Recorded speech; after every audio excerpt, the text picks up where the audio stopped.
Assalamualaikum warahmatullahi wabarakatuh. Alhamdulillahirabbil alamin wa bihi nasta'in wa ala umuri dunya waddin wa ala alihi wa sahbihi ajmain. Amma ba'du.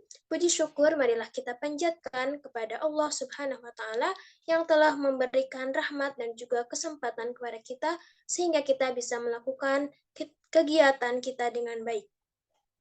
Sebelumnya, perkenalkan kami dari kelompok 2 dan saya sendiri Mala Nuraini sebagai moderator dan teman saya ada Nidia El Paradika, kemudian Camelia Pemiliani, Kepi Nicholas, Yeni Sumartini, dan Alazena Kevina Sahla sebagai presentator.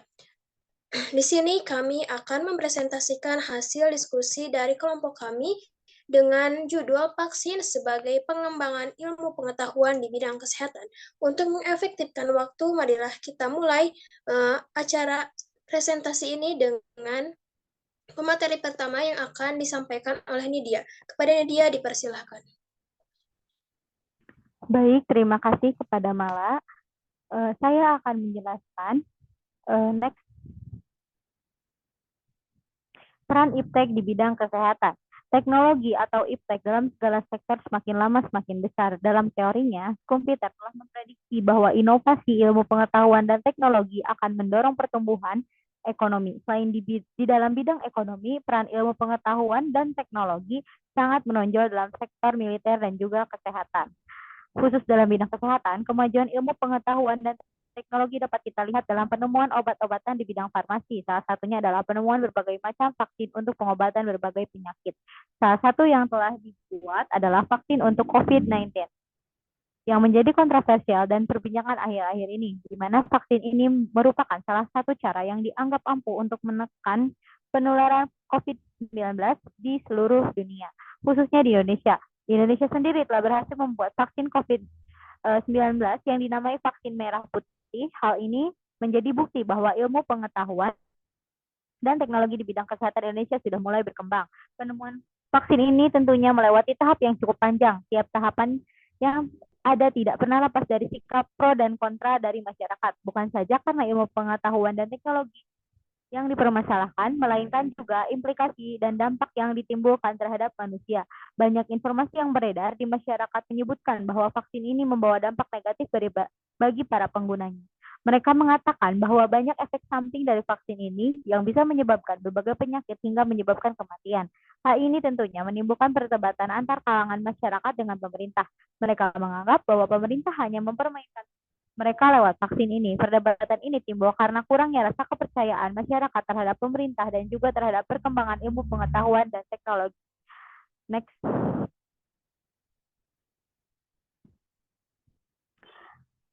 Selanjutnya, saya akan menjelaskan hakikat ilmu pengetahuan. Yang pertama yaitu ada pengertian iptek. Iptek adalah ilmu yang mempelajari perkembangan teknologi berdasarkan ilmu pengetahuan. Seiring berjalannya perkembangan global, ilmu pengetahuan dan teknologi berjalan beriringan dengan membentuk kemajuan. Ada banyak manfaat yang didapatkan dari iptek dan jenis-jenisnya pun beragam. Iptek adalah ilmu yang mempelajari perkembangan teknologi berdasarkan ilmu pengetahuan. Seiring berjalannya perkembangan global, ilmu pengetahuan dan teknologi berjalan beriringan membentuk kemajuan. Dan jenis iptek pun sangat beragam jenisnya.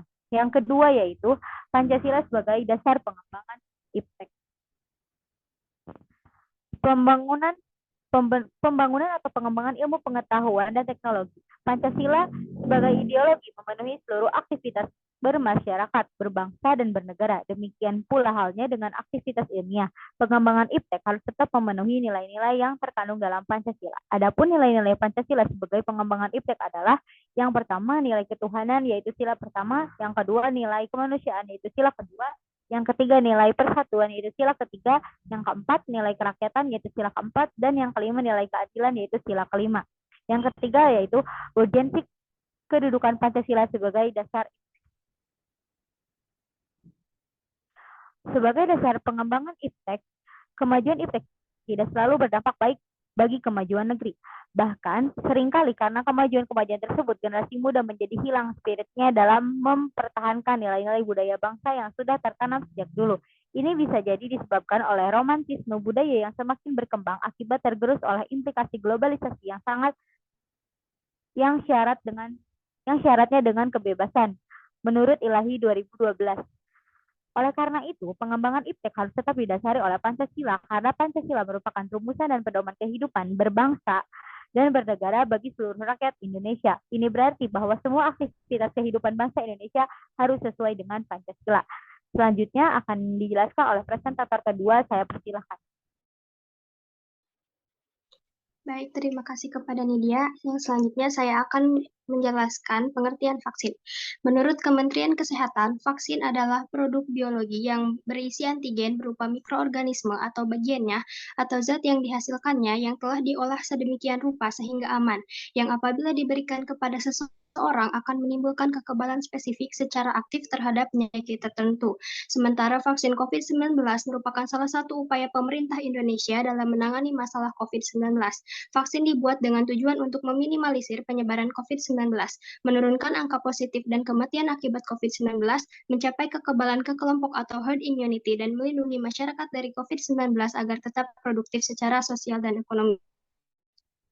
Yang kedua, manfaat vaksin COVID-19. Di next.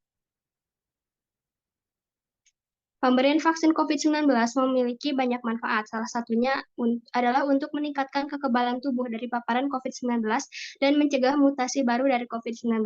Kementerian Kesehatan Republik Indonesia menyatakan bahwa vaksin COVID-19 bermanfaat untuk memberikan perlindungan pada tubuh agar tidak terpapar COVID-19 dengan cara menimbulkan atau merangsang imunitas spesifik dalam tubuh dengan penyediaan vaksin menurut Kemenkes 2021. Untuk lebih jelasnya sebagai berikut. Yang pertama, fungsinya adalah untuk merangsang sistem kekebalan tubuh. Vaksin yang terdiri dari berbagai produk biologi dan bagian dari virus yang sudah dilemahkan yang disuntikan ke dalam manusia akan merangsang timbulnya imun atau daya tahan tubuh seseorang. Yang kedua, mengurangi risiko penularan. Tubuh seseorang yang telah disuntikan vaksin akan merangsang antibodi untuk belajar dan mengenali virus yang telah dilemahkan tersebut. Dengan demikian, tubuh akan mengenali virus dan mengurangi risiko terpapar. Yang ketiga, mengurangi dampak berat dari virus. Dengan kondisi kekebalan tubuh yang telah mengenali virus, maka jika sistem imun seseorang kalah dan kemudian terpapar, maka dampak atau gejala dari virus tersebut akan mengalami pelemahan. Dan yang keempat, mencapai herd immunity. Semakin banyak individu yang melakukan vaksin di sebuah daerah atau negara, maka herd immunity akan tercapai, sehingga meminimalisir risiko paparan dari mutasi dari virus COVID-19. Dengan adanya informasi di atas, diharapkan masyarakat akan mendapatkan kesadaran bersama tentang pentingnya melakukan vaksinasi di tengah pandemi yang melanda saat ini. Yang selanjutnya, jenis vaksin. Boleh di next. Jenis vaksin yang digunakan di Indonesia cukup beragam, namun yang paling sering digunakan adalah ketiga jenis vaksin berikut.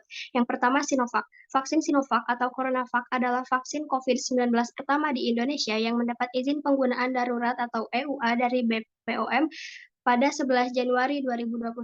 Vaksin Sinovac dibuat dengan metode mematikan virus atau inactivated virus, sehingga vaksin ini tidak mengandung virus hidup dan tidak bisa bereplikasi. Virus corona yang sudah mati ini kemudian dicampur dengan senyawa berbasis aluminium yang disebut adjuvan. Senyawa ini berfungsi merangsang sistem kekebalan dan meningkatkan respons terhadap vaksin.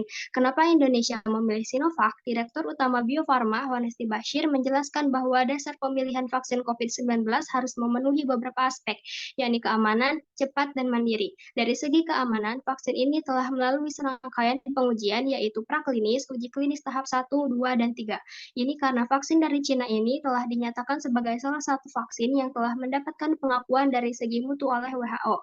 Dari segi kecepatan, di antara 10 kandidat vaksin, Sinovac termasuk yang tercepat masuk uji klinis tahap 3.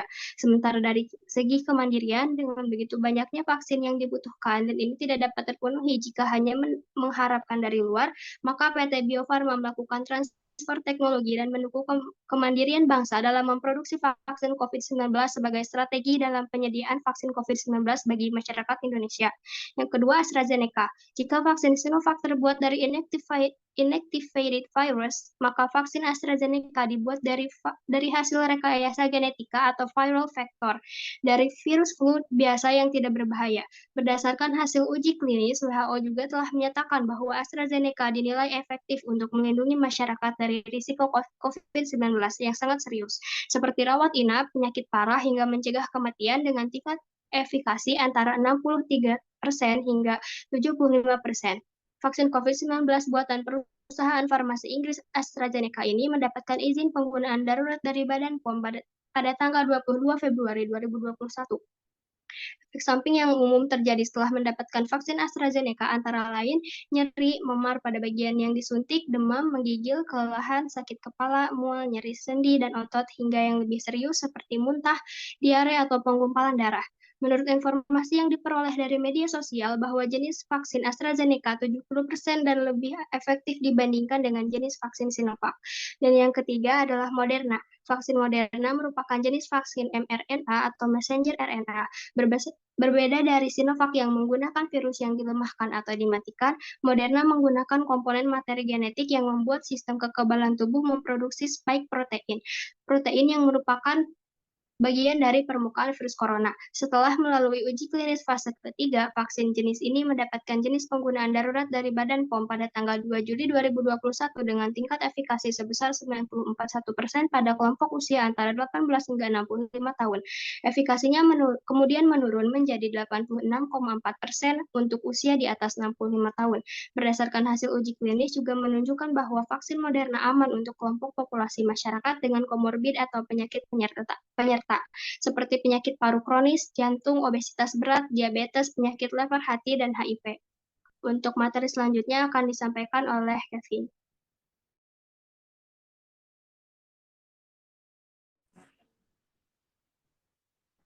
Oke, vaksin menuai pro dan kontra.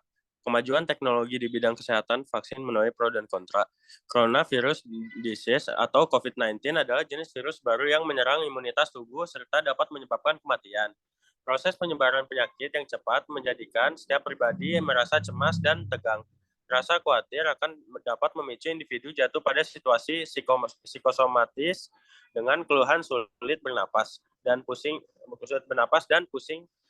dan pusing. Tanda-tanda umum orang terinfeksi virus ini adalah demam di atas 38 Celcius, batuk, sesak, dan sulit bernapas.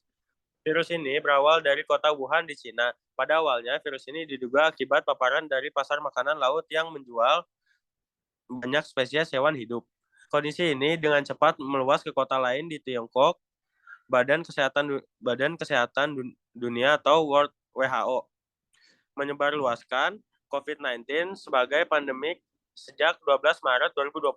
Dalam laporan kasus secara global dari 215 negara terjangkit pada 9 Juni 2020 terdapat 7.039.918 kasus terkonfirmasi dan kasus kematian berjumlah 404.396. Munculnya COVID-19 di Indonesia dan menjadi kasus pertama di Maret 2020 setelah ditemukan 2 warga Depok yang tertular setelah berinteraksi dengan warga Jepang.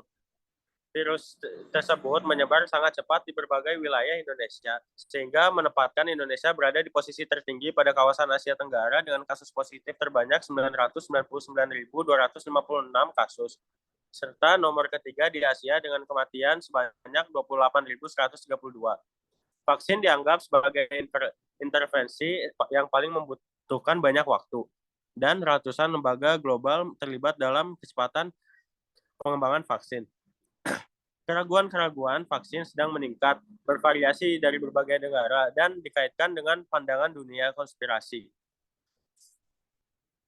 Keraguan-keraguan vaksin dapat berdampak tidak baik bagi individu, resiko lebih besar terkena penyakit, dan berpotensi untuk penularan yang lebih luas bagi komunitas.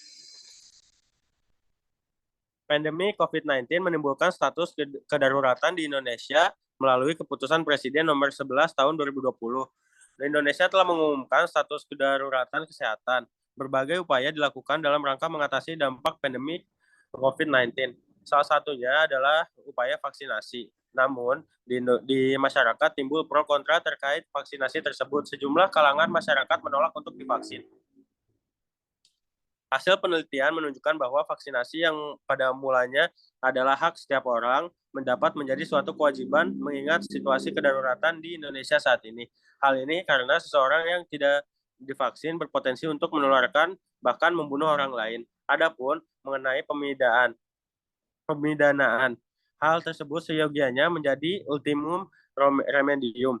Apabila pranata-pranata lainnya seperti metode persuasif, sosialisasi, bahkan sanksi administrasi terkait vaksinasi sudah tidak dapat berfungsi sedangkan kondisi kedaruratan kesehatan di Indonesia semakin memburuk. Adanya rencana vaksin COVID-19 oleh pemerintah pada seluruh penduduk Indonesia menimbulkan beragam tanggapan di masyarakat. Banyaknya pemberitahuan yang berasal dari banyak sumber dapat mempengaruhi persepsi masyarakat terhadap vaksin. Persepsi negatif terhadap vaksin yang dialami masyarakat dapat memicu terjadinya kecemasan. Selanjutnya saya berikan ke presentator berikutnya. Baik, di sini saya akan menjelaskan mengenai keberhasilan vaksin untuk mengatasi COVID-19. Evaluasi efektivitas vaksin COVID-19 yang dilakukan Badan Penelitian dan Pengembangan Kesehatan Kemenkes RI membuktikan bahwa vaksin mampu menurunkan risiko terinfeksi COVID-19, serta mengurangi perawatan dan kematian bagi tenaga kesehatan. Studi ini dilakukan terhadap 71.450 tenaga kesehatan di DKI Jakarta meliputi perawat, bidan, dokter, teknisi, dan tenaga umum lainnya sepanjang periode Januari hingga Juni 2022. Studi tersebut mengamati kasus konfirmasi COVID-19, perawatan, dan kematian karena COVID-19 pada 3 kelompok tenaga kesehatan, yaitu mereka yang sudah mendapatkan vaksinasi dosis pertama, vaksinasi lengkap atau dosis kedua, dan yang belum divaksinasi. Para tenaga kesehatan ini mayoritas mendapatkan vaksin Sinovac. Ada 143.000 orang SDM kesehatan di DKI Jakarta telah divaksinasi dosis pertama dan 125.431 orang telah divaksinasi dosis kedua. Juru bicara vaksin COVID-19 Kementerian Kesehatan Dr. Siti Nadia Tarmizi, MEPID, mengatakan sebanyak 5% dari tenaga kesehatan yang divaksinasi lengkap dilaporkan terkonfirmasi COVID-19 pada periode April hingga Juni 2021. Jumlah ini lebih besar dibandingkan dengan tenaga kesehatan yang terkonfirmasi COVID-19 pada periode Januari hingga Maret 2021 yang jumlahnya hanya 0,98%. Namun begitu, jumlah tenaga kesehatan yang telah divaksinasi lengkap yang harus dirawat jauh lebih rendah, yaitu 0,17% ketimbang mereka yang belum divaksinasi, yaitu 0,35%. Hal ini menunjukkan bahwa vaksin COVID-19 yang saat ini digunakan efektif terhadap mutasi virus COVID-19. Demikian pula dengan kejadian kematian akibat COVID-19, jumlah tenaga kesehatan yang belum divaksinasi yang meninggal relatif lebih besar daripada yang sudah mendapatkan vaksinasi lengkap.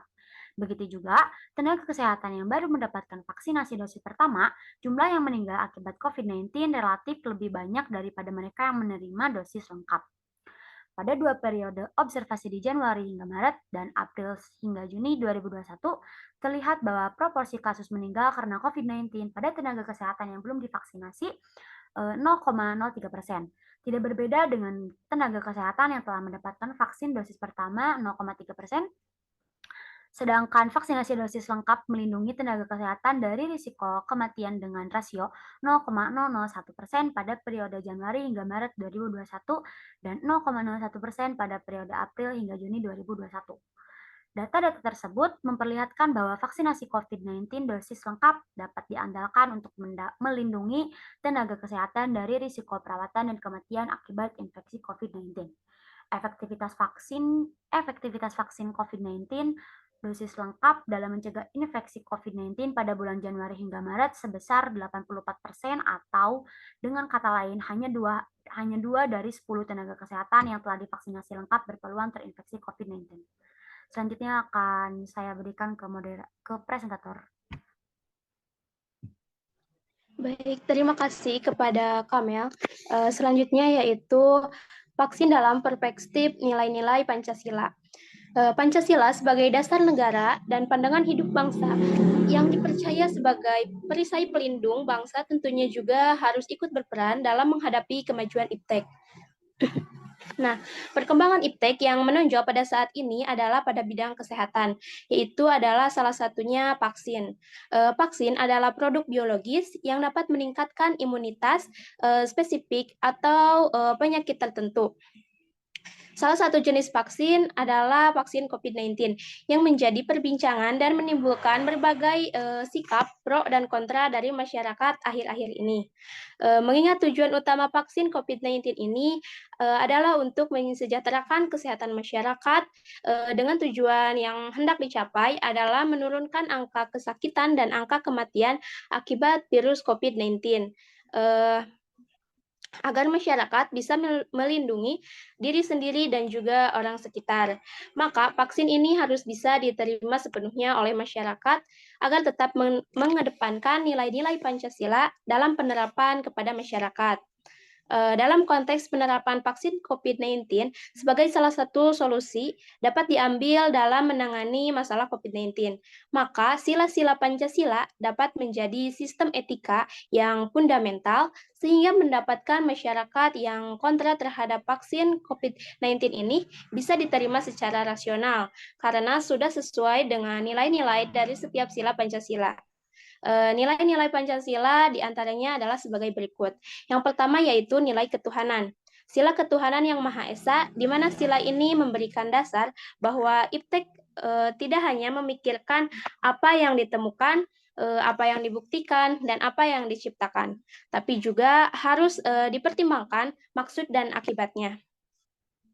Di mana maksud dari dikembangkannya vaksin ini adalah untuk kemaslahatan umat agar mereka bisa terlindung dari virus COVID-19. Nah, sehingga kehidupan mereka bisa tetap berlangsung dan menciptakan berbagai kebaikan untuk sesama, untuk alam, untuk hubungan mereka dan Tuhannya. Kemudian yang kedua yaitu nilai kemanusiaan. Sila kemanusiaan yang adil dan beradab. Sila ini memberikan dasar-dasar moralis di mana manusia dalam mengembangkan dan menggunakan iptek haruslah dengan cara-cara yang beradab dan bijak. Haruslah menggunakan hakikat pada tujuan dan demi kesejahteraan umat manusia. Di mana tujuan utama dikembangkannya vaksin ini adalah untuk mensejahterakan masyarakat, terutama kemampuan dari para penemu vaksin karena telah berhasil menciptakan vaksin ini. Dari meningkatnya derajat kesehatan masyarakat, maka mereka bisa berusaha untuk meningkatkan derajat kehidupannya di berbagai bidang karena didukung oleh jasmani dan rohani yang sehat, sehingga hakikat dan martabat mereka sebagai manusia bisa meningkat. Kemudian yang ketiga yaitu nilai persatuan. Sila Persatuan Indonesia. Sila ini mendasari bahwa iptek hendaknya dapat menumbuhkan rasa nasionalisme, rasa kebebasan bangsa, serta rasa keluhuran bangsa sebagai bagian dari umat manusia di dunia. Dengan ini, iptek diharapkan dapat menjadi alat pemersatu bangsa, pemelihara persaudaraan dan persahabatan antar daerah. Dengan dikembangkannya vaksin ini diharapkan rasa solidaritas atas fenomena COVID-19 ini bisa meningkat sehingga masyarakat bisa lebih bersatu dan saling membantu pemerintah agar penerapan vaksin ini bisa diterima dengan baik oleh masyarakat sehingga rasa persaudaraan dan rasa persatuan bisa terjalin dengan baik. Kemudian yang keempat yaitu nilai kerakyatan.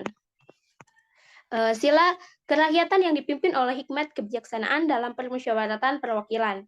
Sila ini mendasari bahwa pengembangan iptek itu haruslah bersifat demokratis, di mana dalam mengembangkan iptek, ilmuwan harus menghormati kebebasan orang lain, harus siap dari kritik dan menerima segala pendapat masyarakat mengenai penemuannya.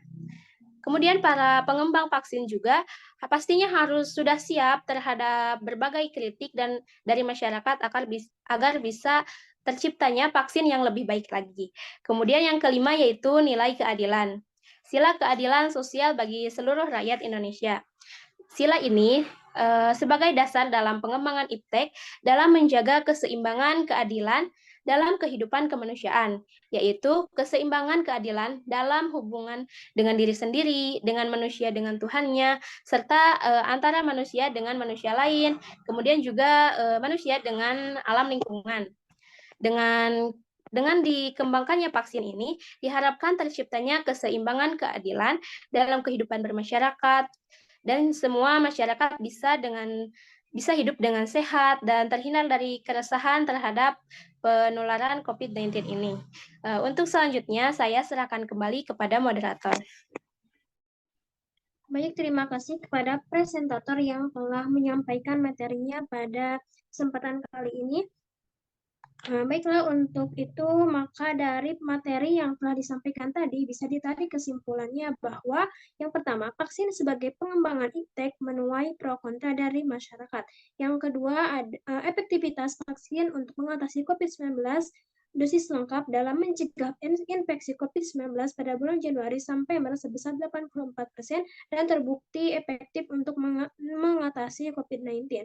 Yang ketiga yaitu kemajuan teknologi di bidang kesehatan, yaitu vaksin, sudah selesai sesuai dengan nilai-nilai dari setiap sila Pancasila, salah satunya yaitu nilai ketahanan. Selain itu, terdapat saran dari kelompok kami, yaitu mengingat masih ada sebagian masyarakat yang kontra terhadap adanya vaksin COVID-19 ini dan menolak untuk melakukan vaksinasi, maka harus diadakan ajakan dengan menyebutkan fakta tentang keberhasilan vaksin ini yang membuat masyarakat tersebut menjadi yakin bahwa vaksin COVID-19 itu aman dan sangat penting untuk kesehatan agar tidak terserang virus COVID-19 dan diharapkan tidak ada lagi perbedaan informasi mengenai vaksin COVID-19 yang beredar. Baiklah, terima kasih juga kepada para teman-teman semua yang telah menyimak presentasi dari kelompok kami dari awal sampai akhir. Harapannya dari apa yang telah kami sampaikan bisa menjadi manfaat untuk teman-teman sekalian ke depannya. Karena pemaparan materi dari kelompok kami sudah selesai, saya akan menutupnya dengan pantun. Pagi hari sarapannya pakai Indomie, siangnya makan bubur ketan. Cukup sekian presentasi dari kelompok kami. Sampai bertemu di lain kesempatan. Wassalamualaikum warahmatullahi wabarakatuh.